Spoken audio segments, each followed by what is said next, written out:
আমরা কোরিয়ান ভাষাটা পড়তে পারি। মূলত কোরিয়ান ভাষাটা হচ্ছে বলতে পারেন, বা কোরিয়ান বর্ণ বা ভাষাগুলো মোটামুটি বাংলা বর্ণের সাথে মিল আছে, এই জন্য আসলে আমরা পারি কিছুটা। এবং কেমন মিল দেখেন, মোট বর্ণ হচ্ছে কোরিয়ান বর্ণ 40টি। এর মধ্যে আমাদের বর্ণ আছে দুই প্রকার, একটা হচ্ছে স্বরবর্ণ, একটা ব্যঞ্জন বর্ণ। কোরিয়ানদেরও দুই প্রকার বর্ণ আছে। হ্যাঁ, একটা সংযুক্ত বাক্যটা 5টি, তাইলে আমাদের হলো 14 + 19টি। তাহলে আমরা মোট বর্ণ পাইলাম কয়টা? 40টি। এর মধ্যে স্বরবর্ণ 21, ব্যঞ্জন বর্ণ 19। মূল স্বরবর্ণ বা মৌলিক স্বরবর্ণ হচ্ছে 10টি, সংযুক্ত 11টি। মৌলিক ব্যঞ্জন বর্ণ 14টি, আর সংযুক্ত কয়টা? 5টা। ঠিক আছে, তাহলে আমরা পাইলাম কয়টা? 5টা। তাহলে আমরা কয়টা পাইলাম? 40টা। 40টা মোট পাইলাম। হ্যাঁ, তাহলে আমরা প্রথমে কোন বর্ণ বলবো? স্বরবর্ণ। স্বরবর্ণ কোনটা? মৌলিক স্বরবর্ণ বা মূল স্বরবর্ণ যেটাকে বলে। আমরা যখন বাংলা শিখছি প্রথমে, তখন আমরা কিন্তু সরু সরাই দিয়ে শিখছি। কোরিয়াতেও প্রথমে কি আপনাকে সরু সরাই দিয়ে শুরু করতে হবে। এখানেও কিন্তু একটা মোটামুটি মিল আছে। তাহলে আমাদের মৌলিক স্বরবর্ণ কয়টা আছে? 10টা। খেয়াল করি। তাহলে এটা ইংলিশে কি টি না? এই একটা টি দিয়ে আমি 10টা স্বরবর্ণ শেষ করবো। হ্যাঁ, ঘুরিয়ে ফিরি। দেখেন এটি টিকে যদি আমি ডান দিকে লিখি, ডান দিকে লিয়া, তাহলে এটা উচ্চারণ হবে আ। ছড়ায়া আ বা উচ্চারণ উচ্চারণটা হবে কি আ। ছড়ায়া বা উচ্চারণ আ, কিন্তু লাস্ট উচ্চারণটা হবে কি আ। তারপরে এইরকম একটা আ লেখে, লেখে নিচে যে একটা টান দেন, এটা হবে ইয়া। ই আ বা উচ্চারণ আইয়া। রশ্মি ছড়ায়া বা ইয়া, বা রশ্মি উচ্চারণ ইয়া। তাহলে আপনি আমাকে বলতে পারেন ছড়ায়া দিলেই তো চলে, তাহলে উচ্চারণ দেওয়ার দরকার কি? হ্যাঁ, তাহলে ছড়ায়া দিয়া চললে উচ্চারণ দেওয়া একটা কারণ আছে, এই জন্য উচ্চারণ দিয়ে লিখছি আমি। হ্যাঁ, তাহলে পাইলাম কি আ, আর কি পাইলাম? ইয়া।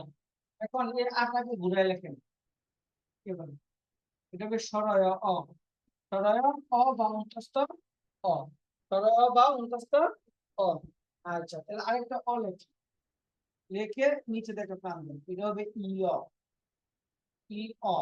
রশ্মি ক বা অন্তস্থ ইয়। হ্যাঁ, দেখা যাচ্ছে। অ ইয়। হ্যাঁ, আচ্ছা। এখন এই টিটাকে আমি ডানে লিখছি, বামে দিয়ে লিখছি। এবার এই টিটাকে আমি একটু মাথা নিচে দিব, এটা হবে ও। এটা কি হবে? ও হবে। হ্যাঁ, আচ্ছা।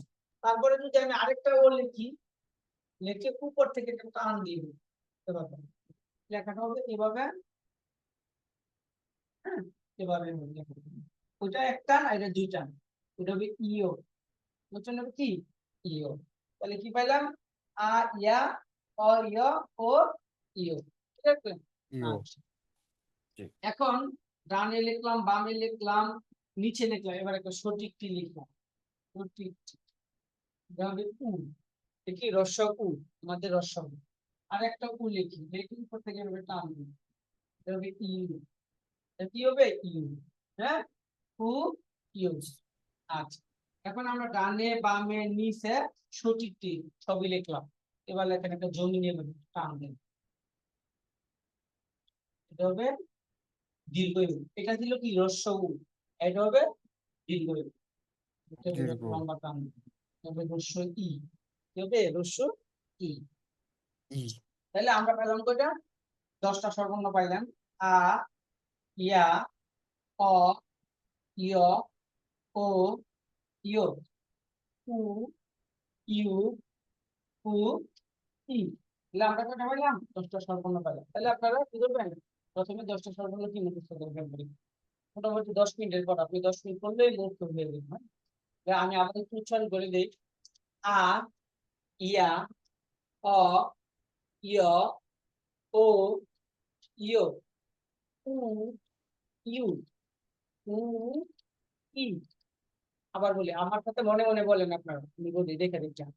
আ, ইয়া, অ, ইয়, ও, ইয়, ও, উ, ইউ, উ, ই। হ্যাঁ,